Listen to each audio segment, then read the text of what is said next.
네, 오늘 마가복음 9번째고요. 2장 23절에서 3장 6절까지 말씀 함께 나누겠습니다. 네, 녹화해서 유튜브에 오늘 바로 오후에 올리도록 하겠습니다. 네, 오늘 본문은요, 여기 보시면 알겠지만 2장 마지막에서 3장 6장까지인데 3장 6절까지인데 갈릴리 초기 사역 마지막 부분입니다. 그리고 이 사역을 끝으로 이제 예수님께서 갈릴리 후기 사역으로 가시거든요. 그래서 오늘 본문이 여기 마지막 부분에 있다라는 거 좀 그림을 그리고 이렇게 들어가겠습니다.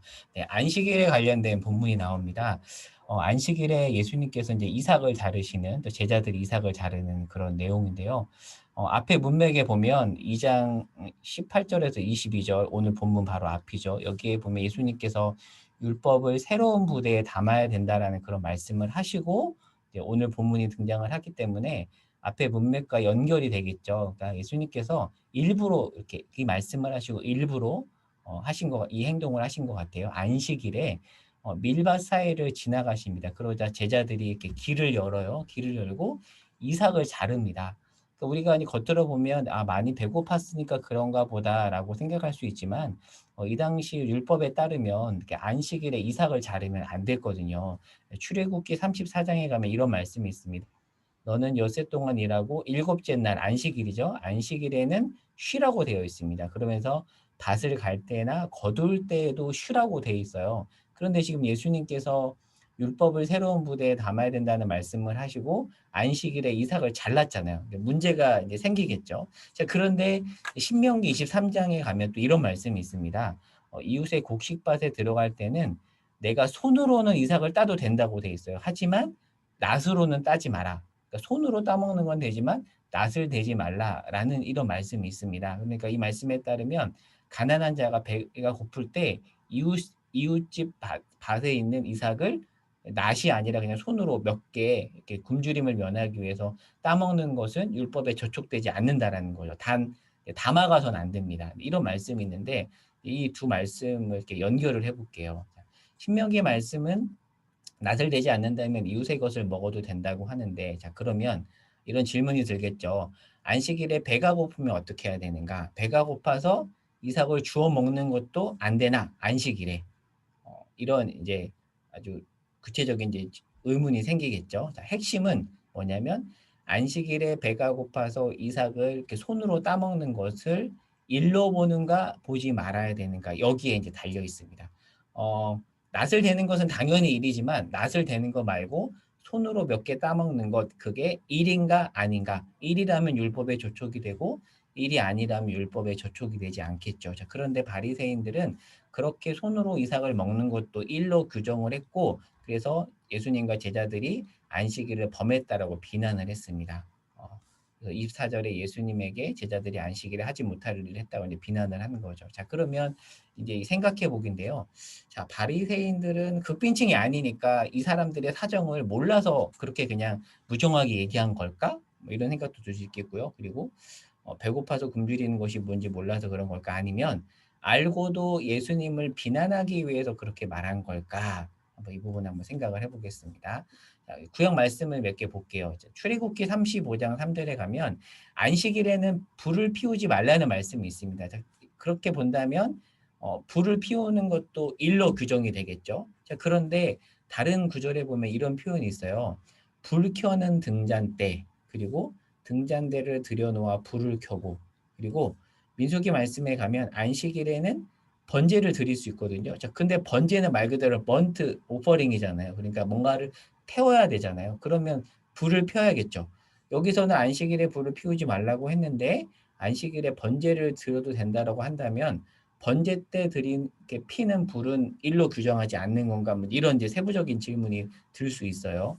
출애굽기 말씀에 보면 이제 아무 일도 하지 말라고 되어 있잖아요. 그러니까 얼핏 보면 충돌되는 것처럼 보입니다. 그러나 안식일에 제사를 위해 불을 피우는 것은 출애굽기 35장 3절 말씀을 어긴 것으로 보지 않는 거죠. 자, 그러면 같은 원리로 배고파서 이삭을 잘라먹는 행동을 바리새인은 안식일에 금지한 그 일로 보았지만 예수님은 다르게 보았다라는 거죠. 그래서 이제 이런 해석과 어떻게 보면 예수님 말씀과 이렇게 연결이 되죠. 자, 이런 비난에 대한 예수님의 답변입니다. 예수님이 이제 답변을 하시면서 일종의 뭐 변명이라 하긴 그렇겠지만 이제 변명을 하시는 건데 갑자기 예수님께서 사무엘상 21장에 나오는 다윗의 이야기를 가지고 오십니다.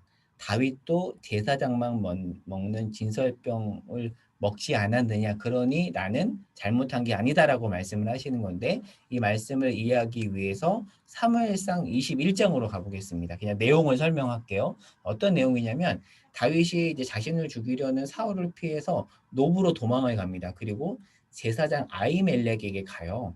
도피 중에 굶주렸겠죠. 그래서 다윗 일행이 제사장에게 떡을 달라고 하는데 제사장은 거룩한 떡, 그러니까 제사 때 쓰는 떡밖에 없다라고 해요. 그러니까 그 떡은 사실 제사장 말고는 먹을 수 없거든요. 율법에 따르면 제사장만 먹을 수 있는 떡인데 다윗이 달라고 합니다.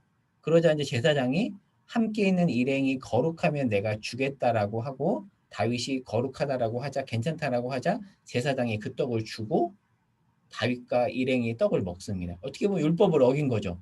거룩한 떡은 제사장만 먹어야 되는데 다윗과 일행이 먹었습니다.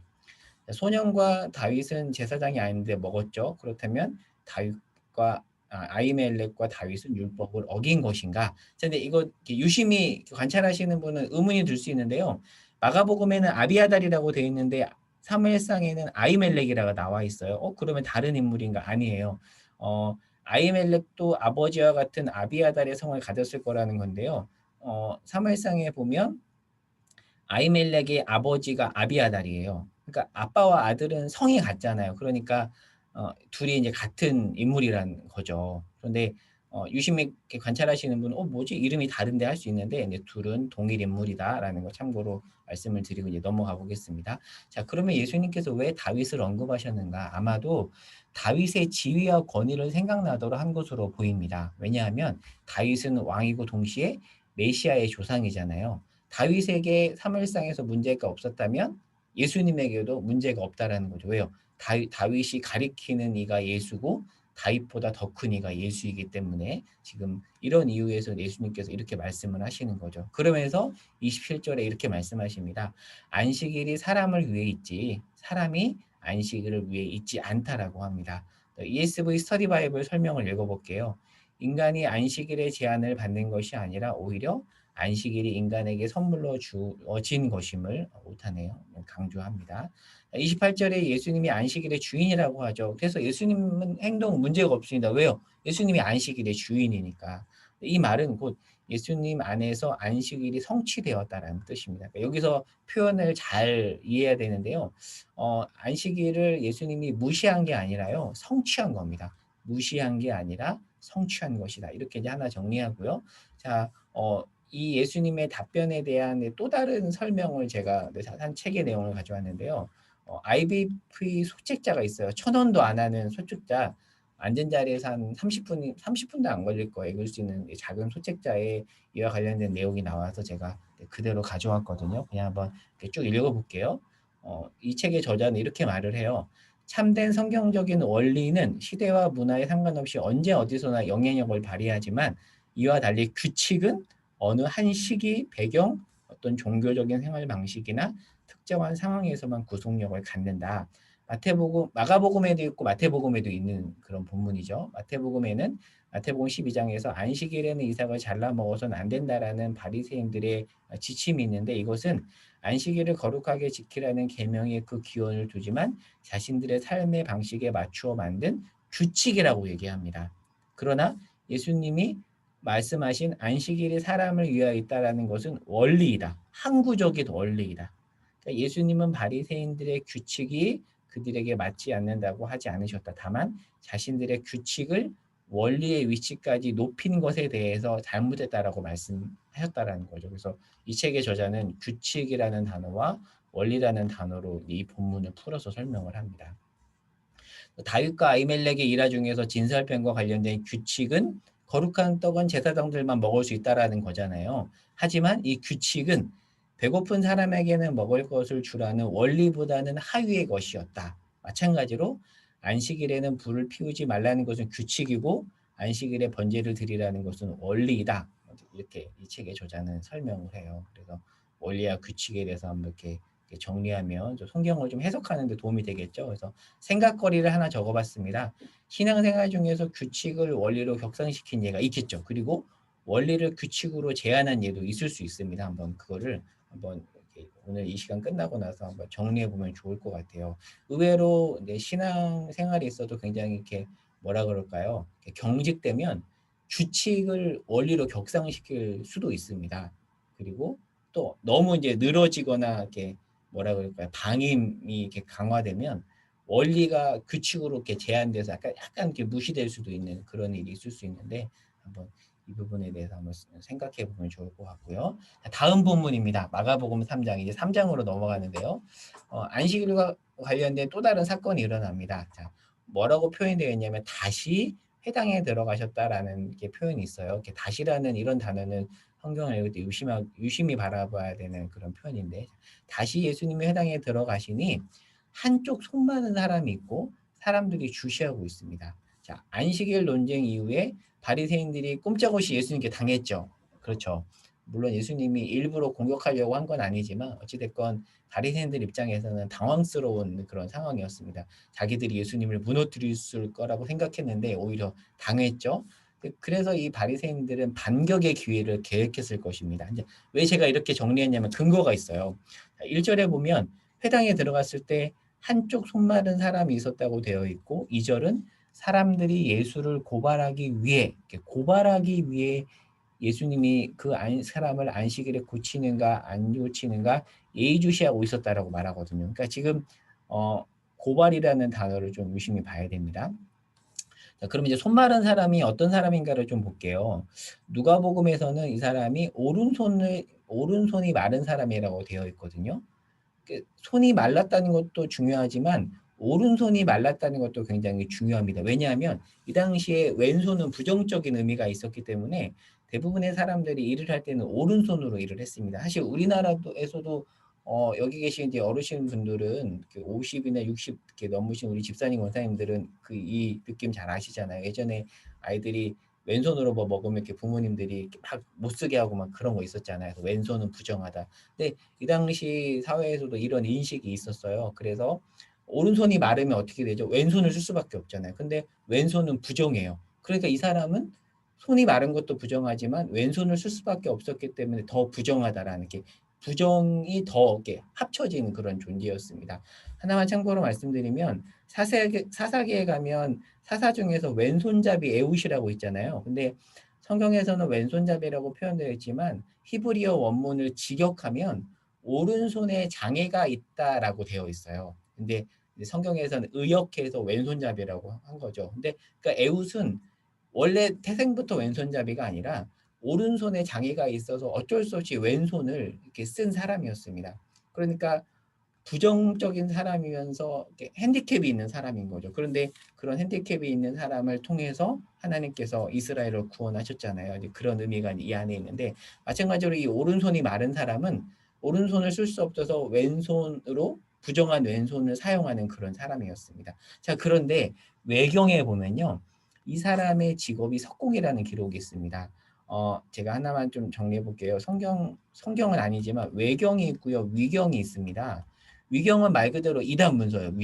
이단 문서인데 외경은 이단 문서는 아니고 그렇다고 해서 캐논 정경은 아니지만 우리가 역사적 자료로 참고할 수 있는 책입니다. 그래서 카톨릭에서는 외경을 약간 정경에도 포함시키는데요. 들어보실지 모르겠습니다. 뭐 마카비서, 뭐 토비서 이런 책들은 외경입니다. 그래서 개신교 안에 있는 신구약 학자들도 외경을 참고서로는 씁니다. 무호한 책으로는 보진 않지만 참고서로는 보거든요. 근데 위경이 아닌 외경에는 이 사람이 석공이라는 기록이 있는데 석공이 지금 오른손이 안 좋아서 왼손을 쓸 수밖에 없다라면 어떻게 될까요? 더 이상 생계를 이어나갈 수 없겠죠. 사회생활을 할 수 없는 굉장히 비참한 처지에 있는 사람이 바로 한쪽 속 마른 사람입니다. 자, 근데 1절에서 2절에 보면 회당에 들어가자마자 이 사람이 있었던 건데 아마도 이제 바리새인들이 예수님을 고발하고 공격하기 위해서 이 사람을 회당 안에다가 들여놓은 것으로 보입니다. 자, 예수님을 공격하기 위해서 연약하고 비참한 처지에 있는 한 사람을 어찌 보면 이 바리새인들이 이용하는 거예요. 그러니까 진짜 나쁜 거죠. 정말 나쁜 거죠. 우리가 한 인격을 고귀하게 대접해야 되고 이렇게 해야, 특별히 이런 연약한 사람들을 끌어안아야 되는데 그러한 존재를 약하다고 해서 수단으로 삼았던 이 당시 바리새인들의 악한 모습을 여기서 볼 수 있는데요. 이 부분을 정리하면서 최근에 읽었던 책 내용이 하나 생각나서 이렇게 가져왔습니다. 유진 피터슨이 쓴 이제 저희 교회 이번 달인가요? 추천 도서이기도 하죠. 젊은 목사에게 보내는 편지에 보면 유진 피터슨이 자기 아들 목사한테 이제 쓴 편지인데 이런 말을 해요. 목사가 할 수 있는 가장 위대한 일은 사람을 존엄하게 대하는 것이다. 어떻게 보면 약간 의아할 수 있어. 왜냐하면 어, 목사가 할 수 있는 가장 위대한 일은 하나님을 경배하는 것이다. 하나님만 사랑하는 것이다라고 말해야 될 것 같은데 사람을 존엄하게 대하는 것이다라고 이렇게 말을 하니까 좀 의아할 수 있는데요. 유인 피터스는 그렇게 말을 해요. 의외로 하나님 하는 사람이 이상하게 사람을 하대하더라. 그러면 안 되는데 그런 말을 하면서 어, 목사가 할 수 있는 가장 위대한 일이 사람을 존엄하게 대하는 것이다라는 말을 하고요. 그래서 이 책을 읽고 박영성 목사님이 한 줄 평을 쓰셨죠. 주보에도 이 말이 내내 남아 있다. 라는 그런 한 줄 평을 남기셨거든요. 그러니까 이렇게 사람을 존엄하게 대한다라는 것은 그 사람이 하나님의 형상이라는 거죠. 그리고 어떤 사람을 존엄하게 대하는 것이 신앙과 연관되어 있다라는 그런 의미가 있습니다. 그래서 제가 이렇게 이런 표현 하나 적어놨는데 인간은요 죄인이지만 여전히 죄인으로 타락했음에도 불구하고 남아있는 하나님의 형상이 있거든요. 그래서 그것을 신학적으로는 넓은 의미의 하나님의 형상이라고 하는데 정말 극악무도한 죄인이라 할지라도 넓은 의미로서 본다면 그 역시 하나님의 형상입니다. 그래서 죄에 대해서는 단호해야겠지만 그 사람에 대해서는 우리가 존엄하게 대해야 되죠. 존엄하게 대한다고 해서 죄에 대해서 언급하지 말라는 게 아니라 인격체로 대하고 고귀하게 대접하라는 그런 의미가 있는데요. 이 당시 이 바리새인들은 한 손 마른 그 연약한 사람을 수단으로 이용했습니다. 네. 좀 더 보겠습니다. 자, 바리새인은 당장 긴급하게 고치지 않으면 안 되는 병의 경우에는 안식일에도 고칠 수 있다라고 보았어요. 이렇게 안식일에 대해서 철저하게 지켰던 이런 바리새인도 지금 당장에 죽을 수 있는 병에 대해서는 안식일에 고칠 수 있다라고 보았지만 그렇지 않은 경우 예를 들어서 뭐 감기 같은 뭐 이런 경우에는 안식일이 지날 때까지 기다렸다고 고쳐야 된다라고 보았는데 자, 그렇다면 지금 예수님을 딱 공격하기 좋은 상황이죠. 왜냐하면 손이 마른 사람은 만성 질환이기 때문에 급한 병이 아니잖아요. 그런데 지금 이 바리새인들이 한쪽 손 마른 사람을 회당에다 갖다 놓고 예수님을 본 거죠. 근데 이들이 어떤 예측을 했을까요? 예수님은 분명히 고칠 거다. 그러면 잘 됐다. 이때 이제 예수님을 더 공격하자. 뭐 이런 계획을 세웠겠죠. 그래서 2절에 보면 고발 주시라는 그런 표현이 있습니다. 자, 그런데 5절은 바리새인들이 완악했다라고 설명을 해요. 그러니까 이들은 어찌 보면 영적 감각이 다 마비된 거죠. 손은 마르지 않았지만 이들은 영혼이 말랐던 그런 자였습니다. 이 당시 종교 지도자들은 겉으로는 참 신앙이 고급해 보였고 성경도 다 꿰뚫고 있고 그랬지만 한 존재를 수단으로 대하고 자기와 맞지 않는 자를 공격하기 위해서 혈안이 되었던 그런 모습을 보여줍니다. 참으로 안타깝죠. 1절의 회당은요. 1장에 나오는 가버나움 회당입니다. 동일한 장소예요. 마가복음 1장에 나온. 자, 그런데 1장에 가면 예수님이 안식일에 회당에서 귀신 들린 자를 고치셨거든요. 안식일에 고치셨어요. 근데 그때는 종교 지도자들이 문제 삼지 않았어요. 근데 지금은 문제 삼죠. 그러니까 이걸 통해서 알 수 있는 건 뭐죠? 지금 바리새인들은 안식일을 지키냐 안 지키냐 그것을 전면에 내세웠지만 사실 이들에게 더 중요한 것은 예수님은 공격인 거죠. 자, 그렇다면 왜 지금 문제 삼는가? 이제 크게 두 가지로 볼 수 있는데요. 첫 번째는 안식일은 포로 귀환 이후에 이방인과 함께 살면서 유대인의 민족적 정체성을 드러낸 표지였기 때문에 굉장히 안식일을 지키기 위해서 유대인들이 목숨을 걸긴 했어요. 그러니까 이것은 분명히 좋은 의도예요. 이 좋은 의도가 이제 결국에는 왜곡이 되는데 어떻게 왜곡이 되냐면 결국 이 잘 지키려는 그런 진심이 왜곡이 되어서 율법주의와 자기 의에 빠졌고 급기야 예수님을 공격하기 위한 의도를 가지고 지금 이 문제를 문제 삼고 있는 거죠. 그러니까 율법 준수보다 예수님의 공격이 더 우선이었습니다. 진심은 여기에도 포커스가 있는 거죠. 자, 그러자 예수님도 맞대응을 하시는데요. 예전에는 이렇게 굉장히 사적으로 이렇게 치유하시고 기적을 베푸시는 경우도 있는데 이번에는 회당에서 공개적으로 이게 포인트죠. 공개적으로 치유하시고 바리새인들을 향해서 안식일에 선을 행하는 것과 악을 행하는 것, 생명을 구하는 것과 죽이는 것 어느 것이 좋냐라고 질문을 해요. 사실 답은 뻔하죠. 바리새인들도 알고 있었습니다. 하지만 이들에게 중요한 것은 고발이었기 때문에 화만 더 났습니다. 이들 완악하죠. 예수님의 치유 내 손을 내밀리라에 대한 ESV 스터디 바이블 설명인데 읽어볼게요. 예수님은 이런 상황에서 명백히 일이라고 부를 만한 어떤 일도 사실은 하지 않았습니다. 예수님은 그 사람을 만지지도 않고 단지 말씀 한마디로 고치셨습니다. 또 이 불구가 된 사람도 단지 손만 내밀었으므로 어떤 금지된 일도 행하지 않았습니다. 예수님을 비난한 자들은 침묵했고 노기가 가득했습니다. 만약 예수님이 이 사람한테 손을 대거나 가까이 가거나 했으면 바리새인들은 이랬어 이렇게 할 수 있겠지만 예수님은 지금 말씀 한마디로 고치셨기 때문에 어떻게 보면 이 바리새인들이 꼼짝없이 당할 수 있는 지금 그런 상황이 된 겁니다.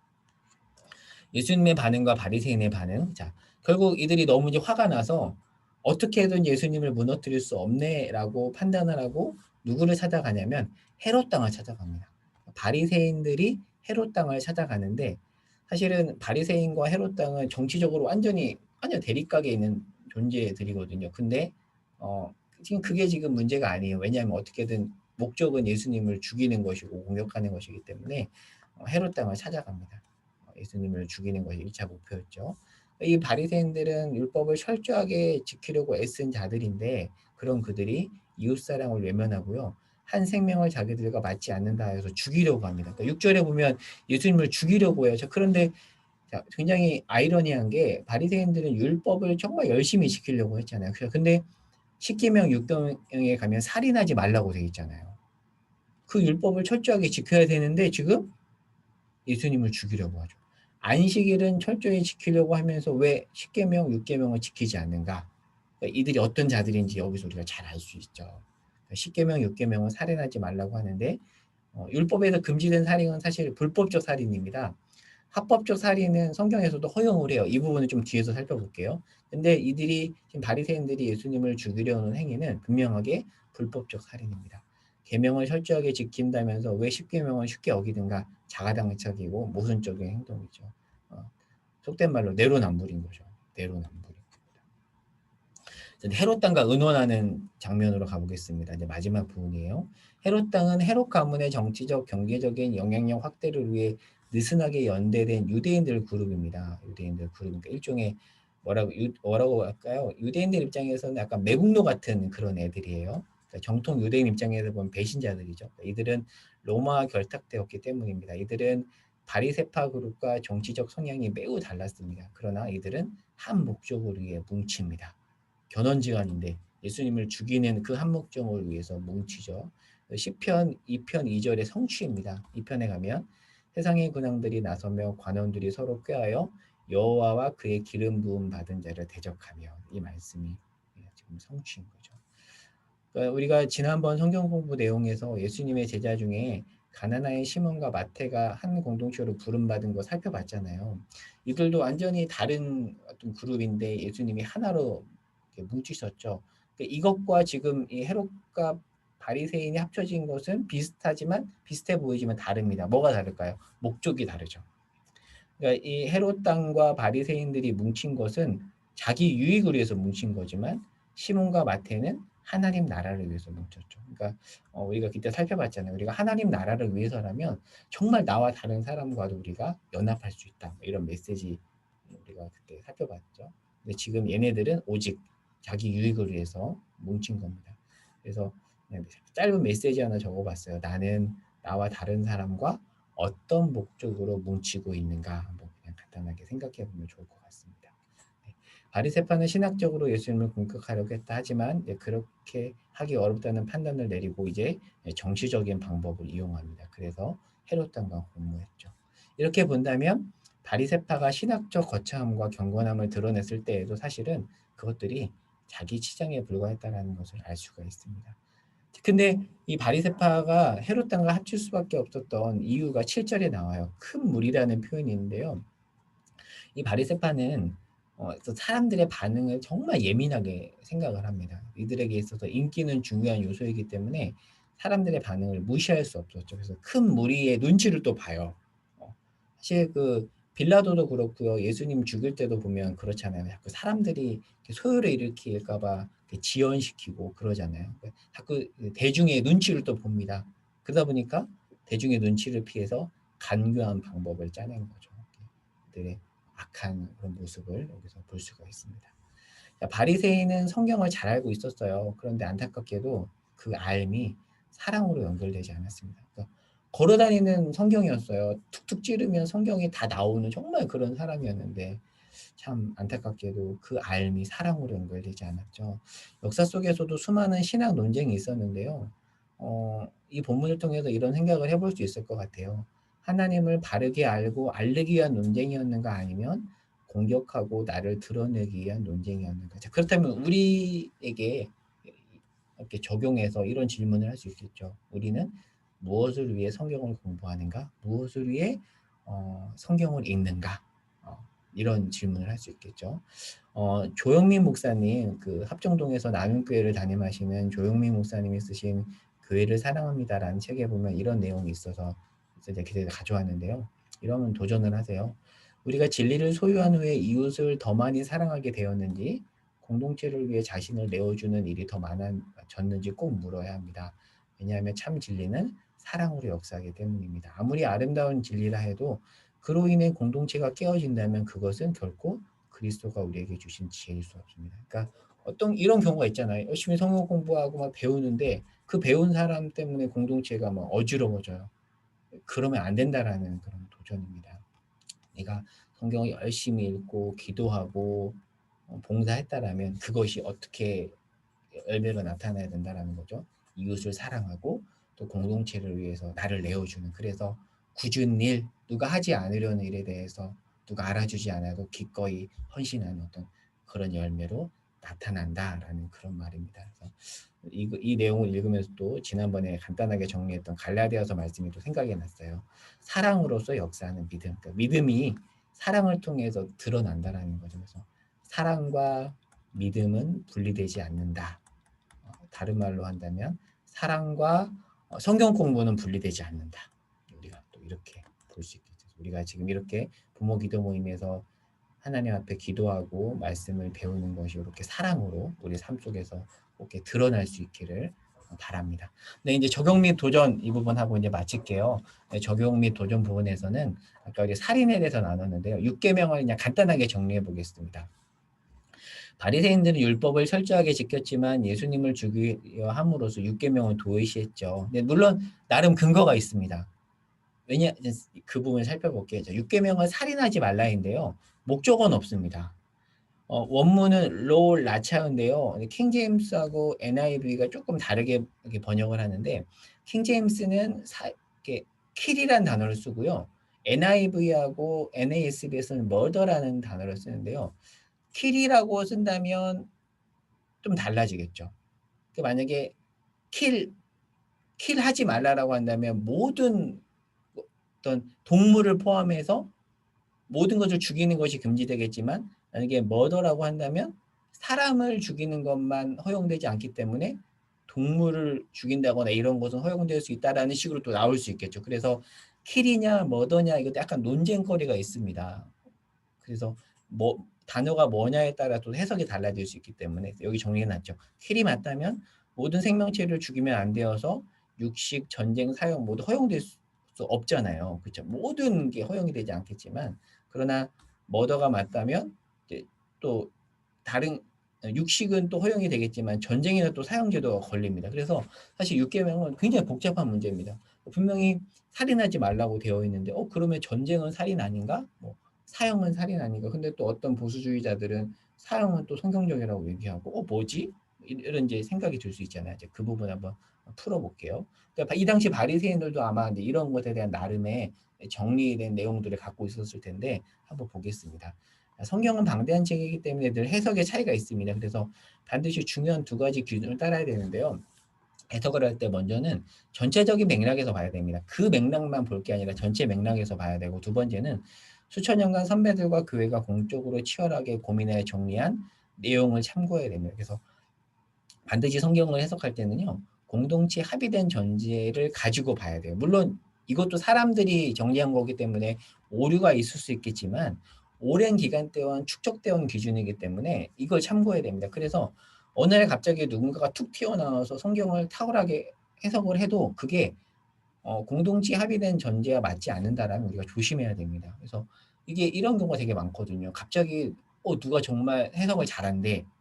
근데 그게 우리 기준에서 잘한 거지만 공동체에 합의된 기준에 보면 잘못된 걸 수도 있거든요. 그럴 때는 우리가 조심해서 봐야 됩니다. 그래서 저도 항상 설교할 때나 이렇게 성경 공부 내용을 이렇게 정리할 때도 저만의 해석을 제가 하는 게 아니라 반드시 이렇게 공동체 합의된 전제, 그리고 교단에서 공인된 어떤 해석들을 참고합니다.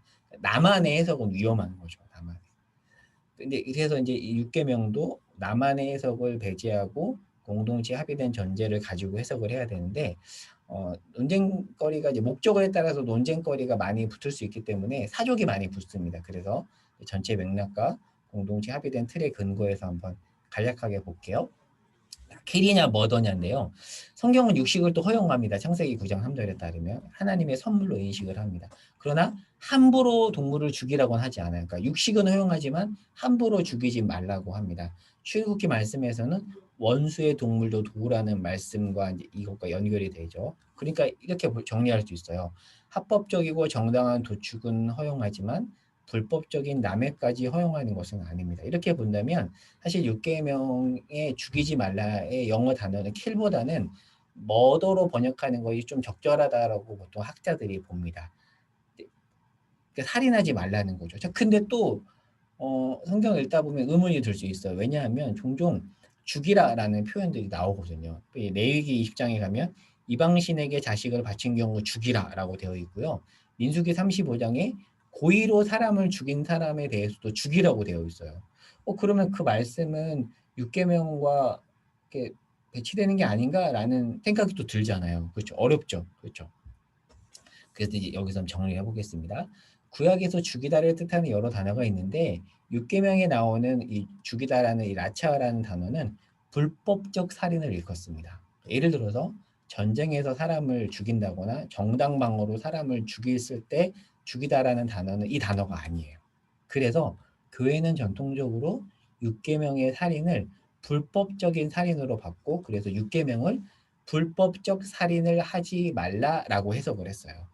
자, 그렇다면 사형제도는 합법적 살인인가?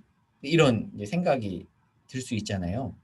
그런데 이제 그것에 대해서 그렇다고 말하는 학자들도 있습니다. 자, 그렇지만 우리가 사형제도에 대해서는 좀 부정적인 인식이 많잖아요. 왜냐하면 보통 사형제도를 찬성하는 나라 중에서 흔히 이제 이미지가 좋지 않은 어떤 독재 국가들이 많기 때문에 그래요. 그래서 구분해야 될 게 뭐냐면 독재자가 정적을 제거하고 마음에 들지 않는 사람을 제거하기 위해 사용하는 사형과 성경이 말하는 사형을 좀 구분해야 됩니다. 성경에서 말하는 사형은 궁극적으로는 생명을 죽이기 위한 사형이 아니라 생명을 보호하기 위한 사형인데요. 한번 말씀을 찾아볼까요? 제가 창세기 9장 6절을 한번 찾아보겠습니다. 성경 가지고 계신 분들은 이 부분 한번 읽어볼게요. 창세기 9장 6절입니다. 9장 6절 말씀을 제가 읽어볼게요. 읽겠습니다. 다른 사람의 피를 흘리면 그 사람의 피도 흘릴 것이니 이는 하나님이 자기 형상대로 사람을 지으셨습니다. 사실 보수적인 학자들이 이 말씀을 근거로 해서 사형 제도를 찬성하거든요. 근데 이제 잘 봐야 되는 게 뭐냐면, 자, 다른 사람의 피를 흘리면, 죽이면 너도 죽는다. 왜? 그 사람이, 너가 죽인 그 사람이 하나님의 형상이기 때문에. 자, 그러니까 이 말씀의 강조점이 어디 있죠? 죽이라에 있는 것이 아니라 죽이지 말라에 있어요, 사실은. 그러니까 성경에서 말하는 어떤 이런 사형 제도는 죽이는 것에 강조점이 있는 것이 아니라 이 제도를 통해서 결국에는 생명을 보호하기 위한 것에 방점이 있습니다. 근데 이제 이 말씀이 오용돼서 잘못된 살인을 정당화하는 근거로 사용되기 때문에 우리가 사형 제도에 대해서 굉장히 부정적이지만 이 말씀에 따르면 또 정당한 사형 제도는 허용할 수 있다라고도 이렇게 볼 수가 있습니다. 그래서 예, 보수적인 학자들도 그렇게 말을 하거든요. 근데 문제는 이제 말씀의 오용이죠. 말씀의 왜곡 오용입니다. 앞부분을 볼게요. 자, 이혼 증서 규정이 있는데요. 신명기 24장 1절에 따르면 모세가 이혼 증서를 쓰면 아내를 버려도 된다는 식으로 말을 합니다. 근데 이 말을 가지고 야 봐봐 모세가 이렇게 말했으니까 이혼 증서 있으면 아내 버려도 돼 이렇게 사람들이 오용을 많이 했거든요. 근데 이 말씀은요. 남자들이 자기 마음에 이렇게 내키지 않으면 함부로 여자를 버린 시대에서 이혼 증서라는 견제 장치를 통해서 여자를 보호하고 이혼을 막기 위해서 모세가 이 말을 했는데 사람들은 이 말을 오용해서 이혼 증서만 있으면 이혼할 수 있겠네로 간 거죠. 마찬가지로 같은 원리로 육계명도 이처럼 자기 입맛에 맞게 자기 행동을 정당화하는 수단으로 오용될 수 있습니다. 그러니까 이혼 용서 쓰는 규정과 할법적 살인을 허용하는 말씀 모두 궁극적인 지향점은 생명 보호입니다. 사람 보호예요. 근데 늘 이런 좋은 말씀도 사람들이 악용을 하죠. 그래서 성경에서 허용하는 사형 제도에 대해서도 우리가 이런 맥락에서 잘 이해하지 않으면 그냥 뭐야 성경이 사형을 허용한단 말이야 이렇게 편협하게 이해할 수 있는데 그게 아니라는 거 잘 좀 이해했으면 좋겠습니다. 이연령 비연령이라고 했는데요. 코에 걸면 코걸이, 귀에 걸면 귀걸이 그 말이잖아요. 출애굽기 말씀에 보면 이런 말씀이 있습니다. 눈에는 눈, 이에는 이라는 말씀이 있는데 이 말씀도 사실 오용되는 대표적 말씀 중에 하나이죠. 복수해도 된다. 똑같이 보복해라라는 뜻으로 우리가 이해하지만 그 말씀이 아닙니다. 이 말씀은 하나님이 재판관들에게 주는 지침으로 서로 간 논쟁을 해결할 때 정의를 시행하는 면에서 한계를 정해준 겁니다. 그러니까 이거죠. 우리가 아이들이 보면 어떻게 싸우냐면 어렸을 때 친구가 한 대 때리면 내가 열받으니까 두 대 때리잖아요. 그러니까 또 이 친구가 세 대 때리면서 싸움이 커지는데 여기 이 말씀에 따르면 너가 한 대 맞았으면 정의 시행 면에서 한 대를 때릴 수 있는데 한 대 이상은 때리면 안 돼. 딱 그것만 때려. 딱 그만큼만. 그렇게 함으로써 한계를 정해줌으로써 복수의 확장을 막는 그런 의미가 이 안에 있습니다. 그래서 이 말씀을 신학적으로 보통 동해복수법이라고 그래요. 같을 동자를 써서 똑같이 그만큼만. 너가 한 대 맞았으면 한 대만 때리고 두 대 맞았으면 두 대만 때리라. 그러니까 이 말씀은 사실은 때리라의 강조가 있지 않고요. 더 이상 때리지 말라는 데 강조가 있습니다. 그러니까 원리가 다 똑같죠. 그러니까 합법적 살인을 허용하는 말씀도 결국에는 생명을 보호하기 위한 말씀인데 사람들이 자신의 불법적 살인을 정당화하는 근거로 사용을 해요. 다시 한번 창세기 9장 6절을 다시 볼게요. 이 내용을 위에 다시 한번 읽어보면 제가 9장 6절을 다시 읽어볼게요. 다른 사람의 피를 흘리면 그 사람의 피도 흘릴 것이니 죽이라는 거죠. 왜 이 말씀을 주셨는가? 이는 하나님이 자기 형상대로 사람을 지으셨기 때문에 하나님의 형상이니까 사람을 죽이면 안 되는데 누군가가 불법적으로 죽여요. 그래서 그렇게 죽이면 너도 죽어라는 규정을 줌으로써 불법적 살인을 막는데 이 말씀에 궁극적인 목적이 있습니다. 근데 이 말씀을 오용해서 자신의 불법적 살인을 정당화하는 근거로 사용된 예가 정말 많죠. 이런 식의 잘못된 성경 해석이 많은데 저도 그런 적이 참 많은 것 같아요. 내 입맛에 맞게 성경을 막 잘못 해석해서 이해하고 그리고 왜 그런가 우리가 성경을 읽지만 나의 관점, 욕망으로 성경을 보기 때문에 이런 일이 벌어지는 것 같습니다. 마지막 부분 이거 하고 이제 마칠게요. 우리의 성경 읽기를 한번 돌아보면 좋을 것 같습니다. 한 책의 내용을 제가 그대로 옮겨왔는데 C.S. 루이스가 나니아 연대기를 읽은 그 아이들에게 보낸 편지에 나오는 글인데 한번 읽어볼게요.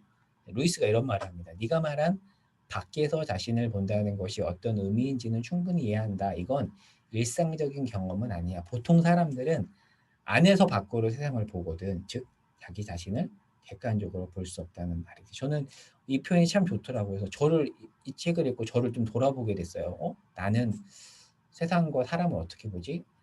안에서 밖을 보지 않는가? 그렇더라고요. 그러니까 객관적으로 밖에서 안을 봐야 되는데 자꾸 우리는 안에서 밖을 보죠. 성경을 읽을 때도 우리가 우리 욕망과 우리 관점으로 성경을 보죠. 그런데 그것을 배제하고 우리가 밖에서 이렇게 객관적인 기준을 가지고 성경을 봐야 되는데 그렇지 않은 경우가 참 많은 것 같습니다. 그래서 이 글을 읽고 이렇게 간단하게 묵상 글을 이렇게 적어봤어요. 오늘 안에서 밖으로 세상과 사람을 바라보지 않고 밖에서 안으로 세상과 사람을 바라보고 싶습니다. 가끔은 모두가 안에서 밖으로 바라보는 자신의 모습을 인정하고 밖에서 안으로 바라보려고 애쓴다면 조금은 갈등이 줄어들지 않을까요? 아침에 말씀을 묵상하며 하나님의 말씀으로 나를 객관적으로 바라볼 수 있도록 도와달라고 기도했습니다. 이렇게 정리했었는데요. 성경을 읽을 때 좀 이런 태도를 견지해야 된다라는 차원에서 이 내용을 가져와 보았습니다. 마지막 부분이에요. 내 욕심 욕망으로 성경 바라보지 않기, 합리화하지 않기. 성경이 말하는 원 의도를 잘 이해하여 그 말씀대로 삶을 해석하고 살아내기, 은혜를 구하기. 안에서 밖을 보지 않기, 밖에서 안 바라보기. 우리의 성경 읽기, 또 사람을 보는 태도 이런 것들을 좀 점검해 보면 좋겠습니다. 소그룹 나누면 두 가지입니다. 첫 번째, 말씀을 공부한 후 이웃을 더 사랑하고 공동체를 위해 자신을 내어주게 되었는지 한번 스스로에게 물어보고, 그리고 다른 사람 이야기 말고 자기 이야기를 한번 겸손하게 또 소그룹 나눔 시간에 나눠보면 좋겠습니다. 두 번째 나눔 질문입니다. 안에서 밖으로 본다는 것과 밖에서 안을 본다는 것은 어떤 차이가 있을까? 자신을 어떻게 바라보고 있는지 또 함께 나눠보면 좋겠습니다. 기도 제목 네 가지입니다. 진리를 배우고 알아가는 것이 이웃을 사랑하고 공동체를 섬기는 것으로 나타나도록 우리가 기도 시간에 좀 간절한 마음으로 우리를 돌아보면서 또 회개할 것은 회개하고, 저도 좀 많이 회개하게 되더라고요. 하나님, 제가 이렇게 목사로서 말씀을 읽고 묵상을 하고 공부하고 이렇게 정리하는데 이것이 이웃을 사랑하고 섬기는 것으로 나타나지 않는 것 같은데요. 그렇게 될 수 있도록 도와주십시오. 그렇지 않은 모습에 대해서 회개하는 시간을 가졌는데 또 그렇게 기도하는 시간을 가졌으면 좋겠고요. 그리고 수험생을 위해서 같이 기도하고요. 코로나로 어려움을 겪고 있는 또 이웃을 위해서 또 그 밖에 우리 지체들 또 지도 제목을 놓고 함께 기도하는 시간을 갖도록 하겠습니다. 네, 음악을 틀어드리겠습니다. 지금 시간이 11시 12분인데 22분까지 기도하는 시간을 갖겠습니다.